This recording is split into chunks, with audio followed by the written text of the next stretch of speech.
Please give a warm welcome to our own Dr. George Erickson.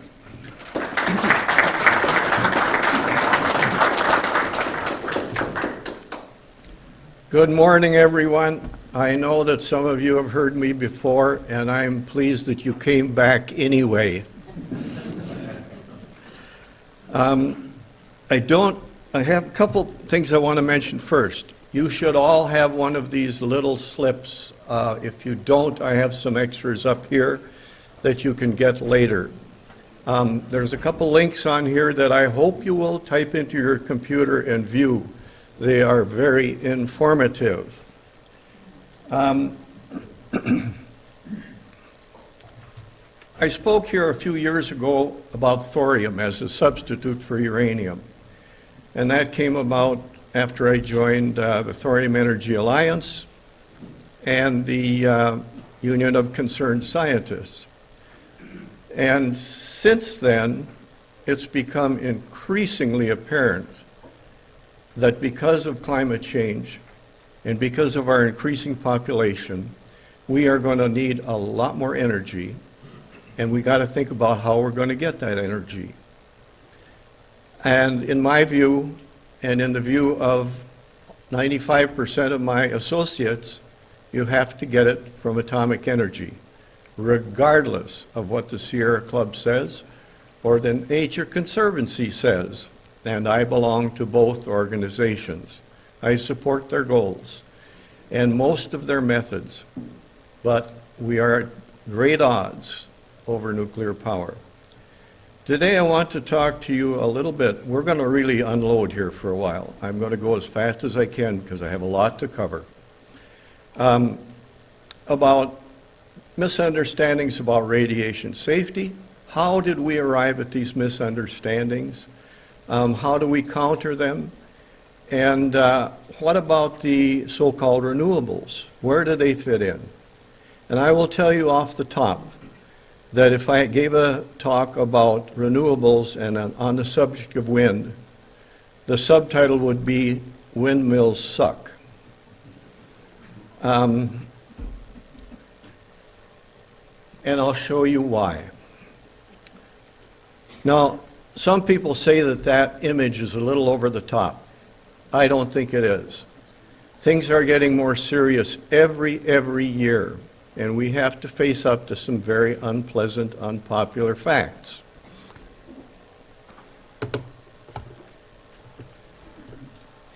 Greenland ice is melting terrifically fast. The Arctic ice pack is not only smaller, but it's getting thinner. Polar bears are coming off the ice at least 10% underweight, and though a healthy bear can swim 100 miles, their hair is hollow. If they're healthy, they're fat. Easily. They cannot do 200. Many bears are drowning. We see the signs of this everywhere. I spent parts of 38 summers flying in the Arctic, and I saw robins where you'd never seen them before. I saw wasps where you'd never seen them before. I saw grizzlies migrating north, coming into competition with polar bears.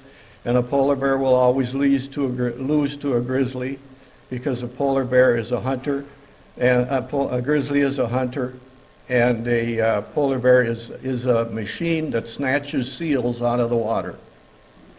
Basically it.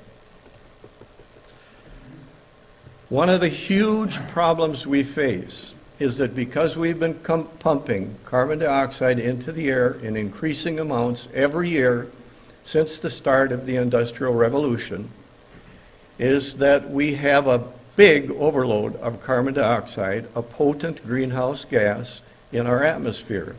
Well, the oceans absorb about half of that. They also make, thanks to phytoplankton, about half of the oxygen we breathe.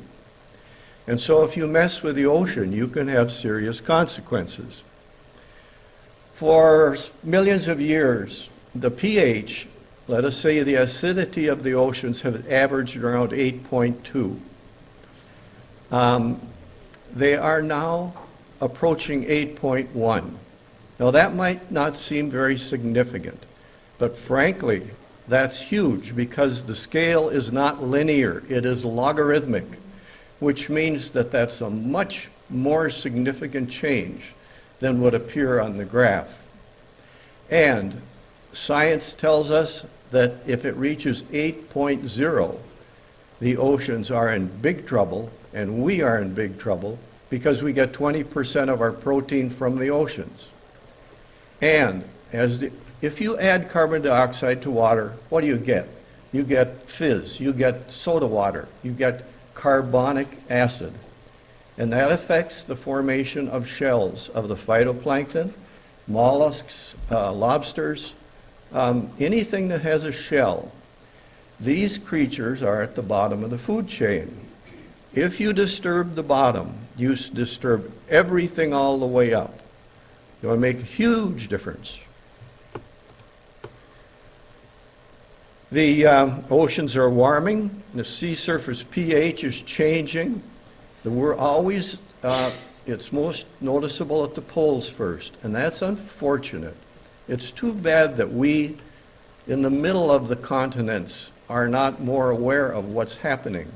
The people near the margins are more aware. They are having backup in the sewers in Miami much more often now because of increased storm intensity and also because of slight rise in sea level that's already begun. So what do we do about the oceans? If they're becoming more acid, well, some have suggested you do the equivalent of adding Tums to the ocean. You add a basic compound to neutralize it. Well, that's a huge undertaking. It is possible, but it's going to take a ton of energy. And again, where are we going to get the energy? Those are healthy larvae on the left side and impaired ones on the right. Their shells are not forming properly. That will not only affect their lives, it'll affect their reproductive functions. Let's take a look at radiation exposure for an average American. You can see that radon is the major one. And by the way, don't get too excited about radon. It is an alpha emitter. Alpha emitters can't even penetrate a piece of paper, let alone skin. The reason we are concerned about radon is that if you breathe it in, it's inside you then. Nevertheless, that has really been hyped. At any rate, you see the little green wedge, other less than 1%. The radiation that you get from the nuclear power industry is a tiny part of that 1%. And yet we have huge concerns about it. How many of you recognize this machine from your shoe store way back when you were a kid? How many of you did like I did? You go in there every time you were downtown, you went by that shoe store, you had to stick your feet in there and check it. It's a fluoroscope. For you younger people, you won't know what this is. You put your foot in there when you're buying shoes, that's the original idea, and you press the button, and then you can see right through your shoe, and you can see if your foot supposedly fits the shoe properly. Well, and as a rule, the salesman looked in one side, and the mother or father looked in the other, and you looked down the main one. And it was entertainment.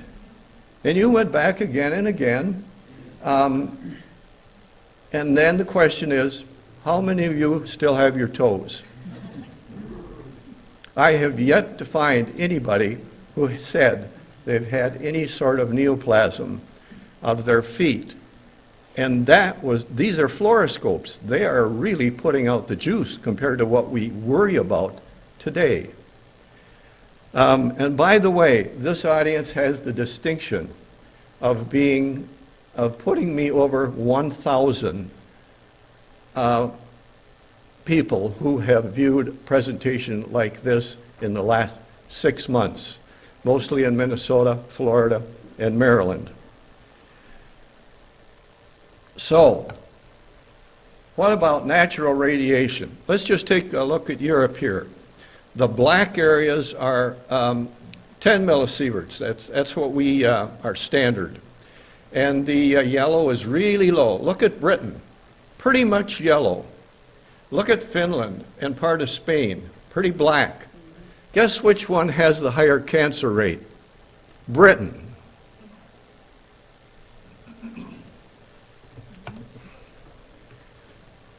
Living near a coal-fired power plant will get you a 90. That's to where the little star is underneath the bar, because coal-fired power plants emit everything that's in that coal, and coal has a lot of elements, and some are radioactive. And then there's the tars they emit. But everybody worries about nuclear. Look, living near a nuclear power plant, 0.9. One of the reasons, and the primary reason, that we are so concerned about radiation in this country, and we pretty much set the standard for other countries, is that in the 30s, Herman Muller decided to irradiate fruit flies with X-rays. And he really hammered them. He gave fruit flies the equivalent of 1,000 mammograms worth of X-rays in 3 minutes. Now that's not only a terrifically high dose, that's in a short time. And it matters. If you have a high dose and you spread it into a whole bunch of little doses over a long period, it's not a problem, because our bodies have repair mechanisms that we evolved. But if you give a high dose in a short time, guess what? You're going to have trouble. Now, the problem is, Muller then called this dose a low dose, if you can believe it, called it a low dose. And then he extrapolated. He said, here's a high dose that's lethal, here's my low dose, and he drew a straight line down from that high dose to his so-called low dose, down to 0. And he said, anywhere along that line is dangerous, even down near 1.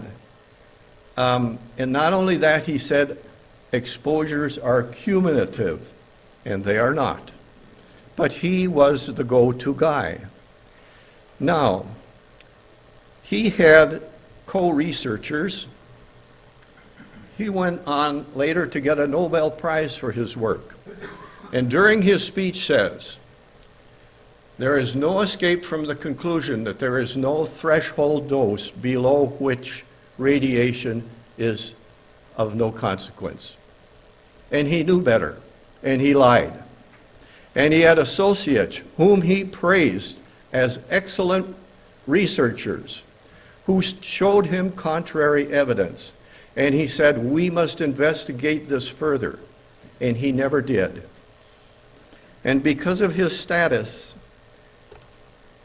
there's a letter confirming his endorsement of Ernst Kaspari. What a wonderful researcher is. We must do all we can to research this farther. We know this now because these records were finally declassified.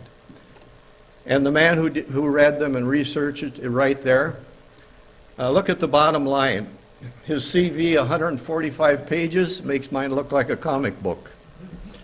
And he basically is the first person to seriously expose what happened here. Now, because Muller was so exalted, and a couple of his co-workers helped him with the cover-up, he was able to get the National Academy of Science to adopt this theory. It's called the linear no threshold theory, that it's a straight line down to 0, that it's harmful all the way in decreasing amounts, and that it's cumulative. And that became our scientific dogma. And if you think dogma in religion is hard to change, dogma in science and bureaucracy is equally hard to change. So, what did this come down to? We had Fukushima. What happened? The area outlined in black is the area that was evacuated, and that was based on this linear no threshold theory. With our current understanding of the body's repair mechanisms for DNA and of radiation hazards, what we would have evacuated is the red. And that had consequences, because there were people in rest homes, there were people in hospitals who were basically pulled up, taken and dumped on gymnasium floors, who died as a consequence of this over-evacuation. Everyone remembers Chernobyl, an illegal plant everywhere else in the world, a plant that was designed primarily to produce plutonium for bombs, and the electricity it provided was just sensible because you're not going to throw away all that heat, you're going to make steam and make electricity. At any rate, there were consequences there because of extreme hysteria, promoted largely in the press. There was a huge increase in abortions in Spain and in other countries in Europe because many women became convinced that they would be carrying monster babies. This is what happens when science goes crazy, and it's terrible, and I hate it. But it has happened. This is something that I really, when I saw this is from an MIT study. Single strand breaks occur 10,000 times per day per cell. Wow, I thought, have they misplaced a decimal point? So I went to the MIT study, and this is exactly what it says. But to put this in context, you have to remember that the average human contains billions of cells, and that in the millions are being replaced every day as the normal processes go. Single strand breaks are common. Double strand breaks are rare. And incidentally, it's important that you realize that radiation is not the major factor in producing these breaks. Oxidation is. Oxidation of the things you eat, the metabolic processes. Oxygen is the giver of life, but it also carries some baggage, and it does damage cells when they're being reproduced.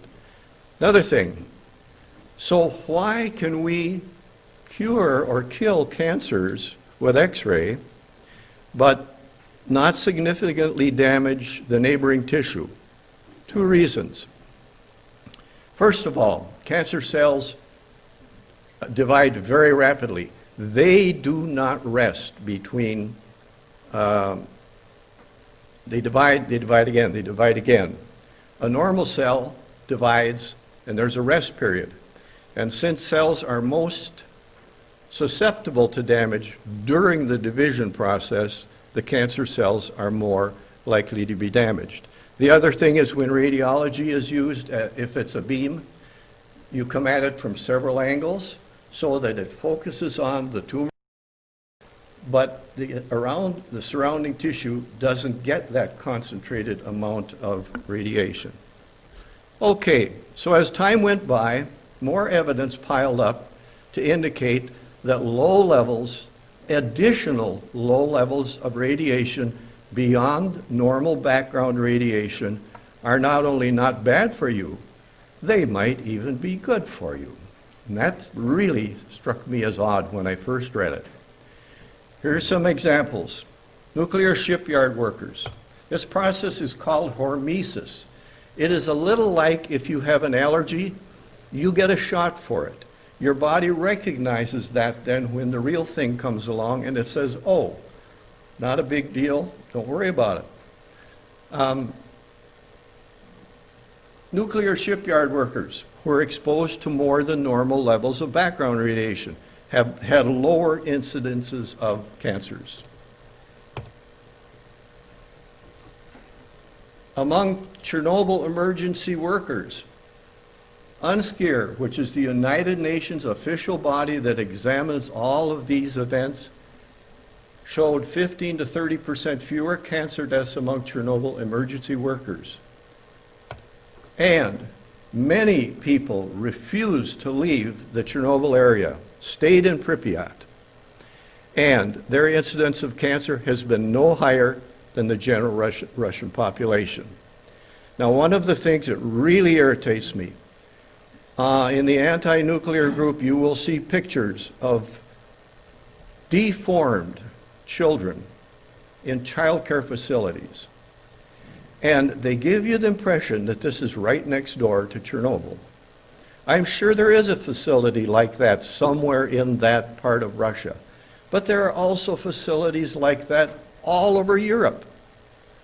They just put the two together to help them achieve their goals. As studies increased, they discovered that when you get down below a certain level, not only are you okay, suddenly you're having a lower incidence of cancer than the general population because you've had a little extra exposure that is, as it says, called hormetic. Here's another example. In Taiwan, these apartment buildings were contaminated with cobalt-60 in the steel that was used. 8,000 people over 20 years had an additional 400 millisieverts of radiation. And yet, their cancer incidence was sharply down. If the linear null threshold theory that was adopted had been right, it would have been up. In India, southeast India, there's a state called Kerala. And there, despite a background radiation 30 times rate increase, above global average, kids under 5 have the lowest mortality rate in India. Life expectancy is 74, which is above average in India. Some areas have rates of 500 millisieverts per year. And mind you, and they are not having an ill effect. This is not unusual. There are beaches around the world where the sand is quite radioactive, and people go there and lie in them without ill effect. Now, I'm not saying that we should not think about radiation. I think that we should revise our standards. And right now, before the Nuclear Regulatory Commission, there are 3 appeals for the Commission to reconsider the low limits that we have today. Because when these evacuations come, like we've seen, it can create huge problems. Now I want to quickly talk about 3 Mile Island. Right after the release of the movie The China Syndrome, they had a partial meltdown of 1 core at the reactors at 3 Mile Island. It was a matter of poorly designed instrumentation that was confusing. The training is improved. That is no longer an issue. The amount of radiation released there was so minor that you would get more if you flew from LA to New York, just because of being higher for 5 hours. Chernobyl. Chernobyl was built, as I said, primarily to produce plutonium. It had no containment structure. Most of you probably know that nuclear power plants have a big silo-like thing. It's reinforced concrete. It is meant to contain the steam that might burst forth if they had a break in the plumbing, because this water is under very high temperature and very high pressure. And it will expand about 1,000 times if there's a substantial leak. So that's what the dome is there for. They had no dome. They might as well have had a tent. This was in the old Soviet Union, where you took your orders from Moscow. Moscow told them to run a test with the safety mechanism shut down to see, figuring they could stop things if it didn't look good. Well, they couldn't stop it. And according to UNSCEAR, that's the United Nations committee that investigates all of these things, despite Helen Caldecott's predictions and others of millions of deaths, the death toll from Chernobyl so far has been less than 60. And about 30 of those were firefighters who were sent to their death, knowingly sent to their deaths, shouldn't have been sent in there. Fukushima. We hear a lot about Fukushima. Japan had about 40, if I recall correctly, nuclear reactors operating when the earthquake struck. Record-setting earthquake. Every plant in Japan shut down properly, as designed. But then, after that came the tsunami. When they built the plant, TEPCO, the owner of the facility, cut down a 35-foot seawall, a natural seawall, to make it easier to access the construction site. And they replaced a third of it. The Japanese government told them, you build that back up. TEPCO chose not to do it. The Japanese government did not make them do it, and they should have. So we have two parties at fault. In addition, TEPCO stupidly put the generators, the backup generators, in the basements. Now, when the earthquake came, that cut the power plant at Fukushima off the grid, so they had to go on their backup generators. All right, what happened? The tsunami came right over this inadequate seawall, flooded the generators, and they were in deep trouble. And so, what's the problem here? Is it nuclear power, or was it the fact that the government didn't do its job? TEPCO didn't do its job. There was a long-standing, cozy relationship between industry and government in Japan, and this is what happened. I think, in my view, calling Fukushima the fault of nuclear power is like calling the train at fault when the engineer takes a curve at 90 that's posted for 30. We don't blame the train, we blame the engineer. If you have a takeaway from this, this is one of two that I'd like you to remember. Deaths per terawatt hour of power produced. Look at nuclear, 0.04, and that includes Chernobyl, the only place where anybody has died because of a power plant, civilian power plant issue. If we were to elevate that to 1, we'd have to multiply it by 25. But then you've got to multiply all the others by 25. If you make it a 1, coal is 8,000. No, 4,000 roughly. Oil is about 800. And look at, even safer than wind, solar, and hydro. And it doesn't produce any carbon dioxide, except in the building materials making them. Once it's there, it's pretty much carbon dioxide free at a time when we don't want more carbon dioxide. So, what about these alternatives? What about wind? Well, I think you all know that after Fukushima, the Germans panicked and they said we're going to shut down on their nuclear plants, which generate no carbon dioxide, and we're going to turn to these solar and windmills largely. All right, you won't find me criticizing solar much because I think solar has problem, and basically it doesn't kill anything. With the exception of concentrated solar power. Concentrated solar power is not rooftop or not the sort of thing that you see on the ground in panels here and there. That's where you have 8 square miles of solar panels focusing on a tower that's filled with a salty liquid that gets super hot. It goes to a heat exchanger that makes steam, which turns the turbine. Any bird that flies anywhere near that tower is incinerated immediately. It just sets their feathers on fire. Now, how green is that, I ask you? Wind. So the Germans went with wind. Here, through December 2014, is what they did. The red line at the top is the nameplate capacity. When they sold us, and I was sold just like everybody else. I loved it when I saw those windmills go up on the Laurentian Divide, north of my hometown of Virginia. I thought it was great.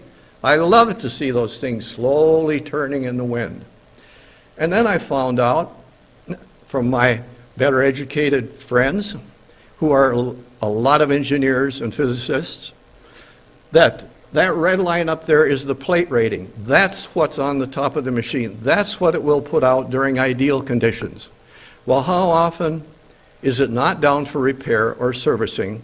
How often does the wind blow? Not enough or too much. And it turns out that the red line is what the Germans paid for. The dark blue spikes are what they got, and everything in the light blue is what had to be made up by burning carbon. And in the case of Germany, they burned a lot of lignite, which is the dirty kid in the coal family. So we have the so-called green solution that has raised Germany's carbon footprint in energy production. And that's not just there, it's the same thing wherever you have wind. We have to realize that the people that sold these things to us didn't tell us the truth. And it's one thing to be wrong, like I was wrong. But it's far worse when you're shown the facts to refuse to admit you were wrong and try to do something about it. And yet today on public TV, I constantly see reruns of programs put on by the Minnesota Power people and the state, and they always have these windmills and how wonderful they are.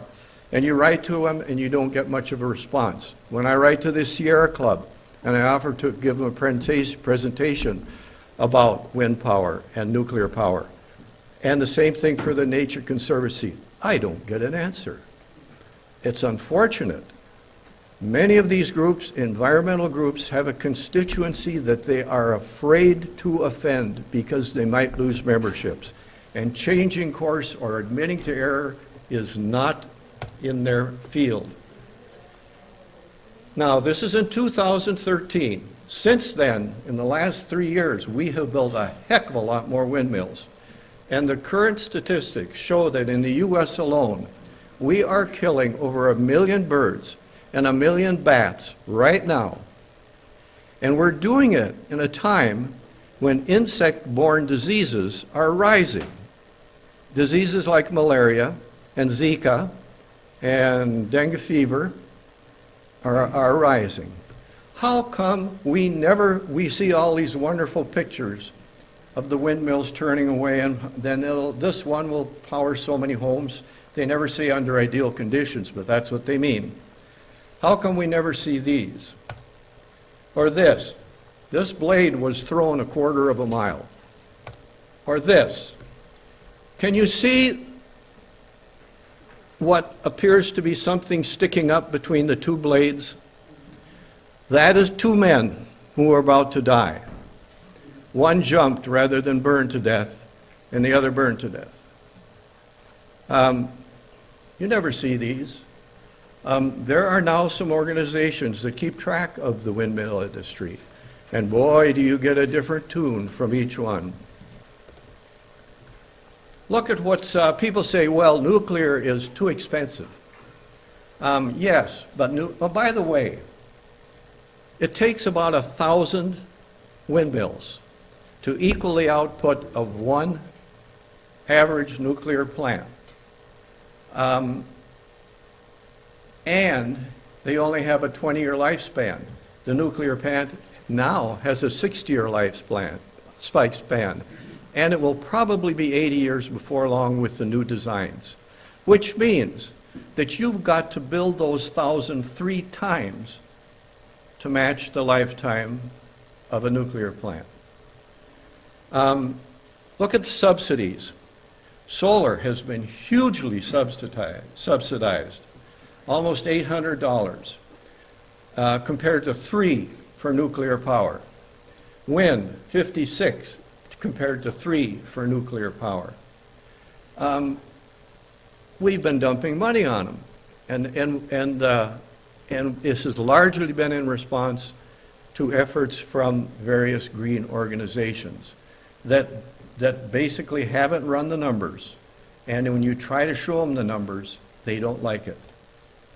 So what's the fossil fuel record? We know what that is. We'll go fast. This is what you got when you have these big ash dumps that break out. You get mercury, arsenic, and cyanide that go downstream. Those are forever. They do not change. It's not like if you spill some radioactive element. At least it has a half-life, and it's going to be decreasing. How many of you remember this? People died there. How many of you remember this? Millions of wildlife victims. And we're supposed to be environmentally conscious. But this is what's happened with our pursuit for carbon. The ordinary reactor, the sort that we have all around the United States and the world today, has that big containment dome on the left that's like a silo. And then there's that cooling tower that's common to almost all power generation, including non-nuclear. Almost all of our current reactors use water for cooling. The reactors that we had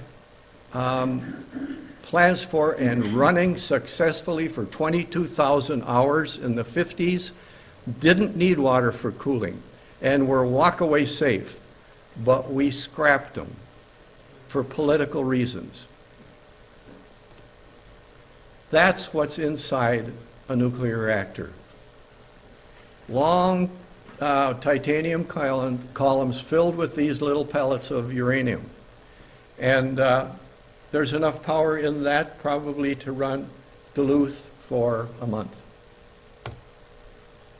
Now, I've been asked about the waste. First of all, with the current type of reactors that are common use, as the process proceeds, the uranium in the titanium tubes gets contaminated with what we call actinides, and they become less efficient.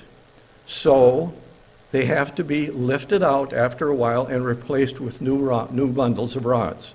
They're put in water storage because their radioactivity slowly decreases. Water is a great neutron absorber, and that's what powers the process. And after a length of time, they can be put in what's called dry cask storage, which is what we do in Minnesota.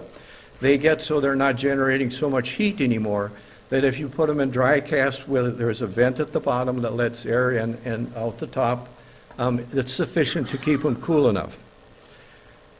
If we took all of our radioactive waste that we've generated in the United States since we started, 50s, 60s,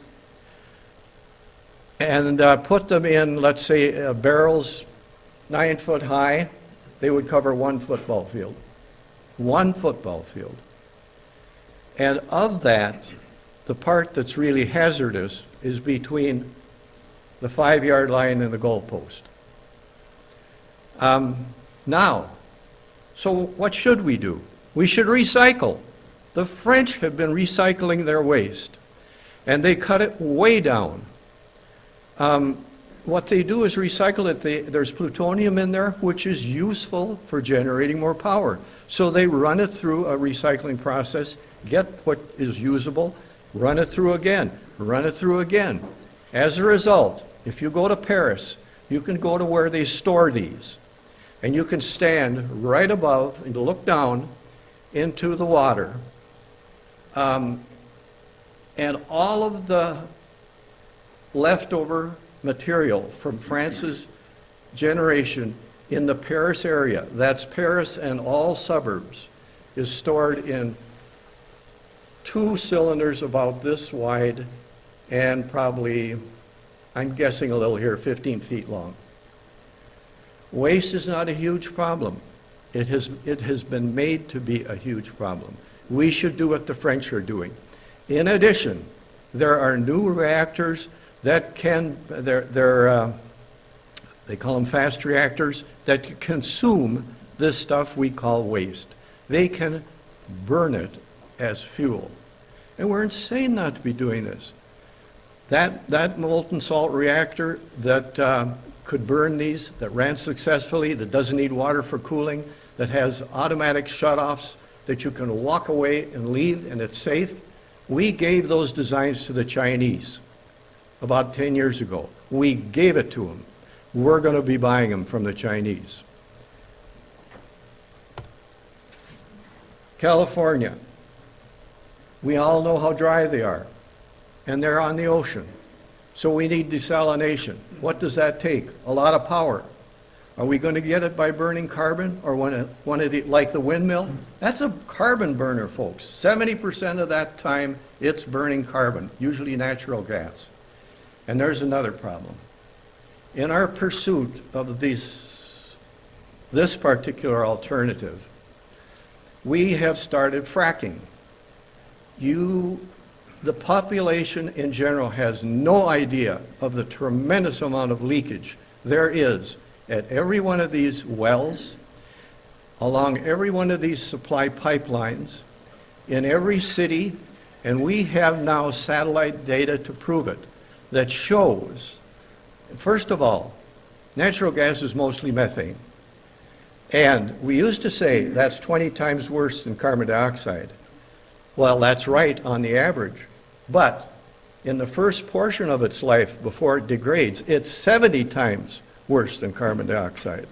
So we have all of these natural gas facilities leaking. We had this huge blowout in California that immense amount, tons of methane, thousands of tons of methane leaked into the atmosphere. And if you imagine it's a gas, just think what thousands of tons represents. Again, our pursuit of carbon, our pursuit of anything but nuclear power, thanks to largely the Greens, because they don't understand nuclear power and they're not interested in learning. It's unfortunate this is a little too high, but it'll work. This is a schematic of one of those molten salt reactors that we talk about that China's now working on. We could be doing the same thing, but the public doesn't demand it. The public doesn't know about it. Our legislators are no different than the public. Basically, it's not water cooled, and there is a freeze valve at the bottom of the reactor that's kept frozen. This is a molten salt that goes through it. And the fuel is in that salt. And because it's a liquid, you can tap into it anywhere, and you can remove the impurities and add new fuel, which you can't do with our conventional reactors where you got to shut them down, lift the rods out, put in new rods.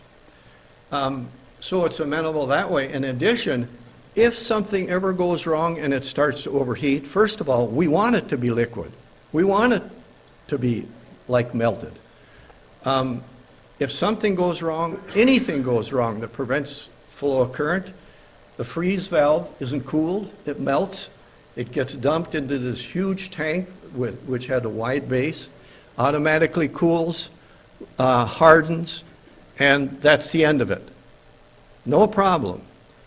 That's exactly what they did at Oak Ridge National Laboratories back in the 50s or 60s when they shut down that experimental MSR that ran for 22,000 hours successfully. And the stuff is still in there like a great big pancake, still solid, no problem. The Russians aren't waiting. They are building, they're selling reactors on huge barges, and they can go anywhere in the world, and they can be used for desalination or for generating electricity. Now, one word about thorium.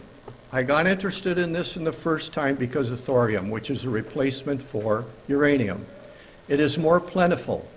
The ore is less radioactive, so it is nicer to work with, although uranium is not a big problem. That little lump will power any baby's lifetime for their whole life. And it's all around the world. No country has a lock on it. Now, who opposes nuclear power besides the Greens, who do not want to recognize its safety? Look at this message from Australia's coal miner. Nuclear power will kill the coal industry. The same thing applies to oil and gas. It will kill oil and gas. We don't need more carbon dioxide. We don't need more methane leaks. Look at this ad that was paid for by the Oil Heat Institute. We built at Shoreham, near Long Island, a nuclear power plant. It was completed. It was ready to turn on and generate power. Because of ads like this and pressure from the Greens, that facility was shut down and never turned out 1 watt. And that's a horrible business. So they're effective. Helen Caldecott. Helen Caldecott did great work in helping end atmospheric testing of nuclear weapons. But when that ended, she had nothing to do, and she switched to opposing everything nuclear, as did others like Barry Commoner and Ralph Nader. Sometimes we don't get just deception, we get outright lies.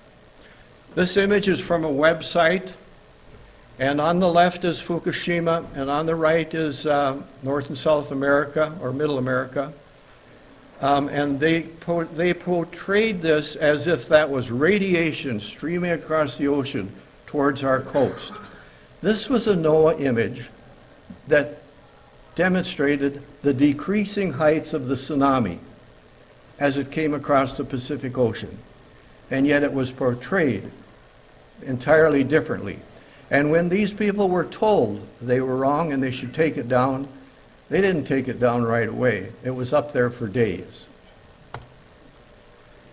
Nuke Watch. How many of you read Nuke Watch in the Duluth Reader? I agree with John LaForge about many things, but he is entirely wrong and stubborn on nuclear power. I cannot tell you how many engineers and physicists and myself have written him pointing out his errors. They are never corrected. One of his most recent and terrible errors is when he said a worker at the Fukushima plant has come down with leukemia. And if you check the facts on it, you discover that, and he was awarded workman's compensation. You discover that he was awarded the compensation because under Japanese law, if you are working anywhere and you come down with anything, whether you're driving to work or at work, you get compensated. There was never a tie between his place of work and his disease. In addition, for the particular type of leukemia that he came down with, the latency period is somewhere around 5 years. He worked at that plant for 12 months. On the 13th month, he didn't feel very good, so he went to the doctor and was diagnosed with leukemia. He had that for 4 years before he came and finally got sick enough. So that was a pre-existing condition. People all over the country, here, Japan doesn't matter, get leukemia. And the coincidence was that he decided he'd go to work there in the last stages before it would be recognized. Has John retracted that? No. Have we explained it? Yes. Here's James Hansen. The Bush administration tried to silence him when he talked about the problems with climate change and the need for more nuclear power. I recommend these books. They are so good. Unfortunately, the top one is cut off. The title of that is The Answer. That's an excellent book. If you're going to get one, get The Answer. The Rise of Nuclear Fear. As this author points out, at 3 Mile Island, and this is typical, journalists go for if it bleeds, it leads. They would interview the most distraught people. And although nobody was damaged in the slightest at 3 Mile Island, many people call themselves, even today, survivors. And that, the end.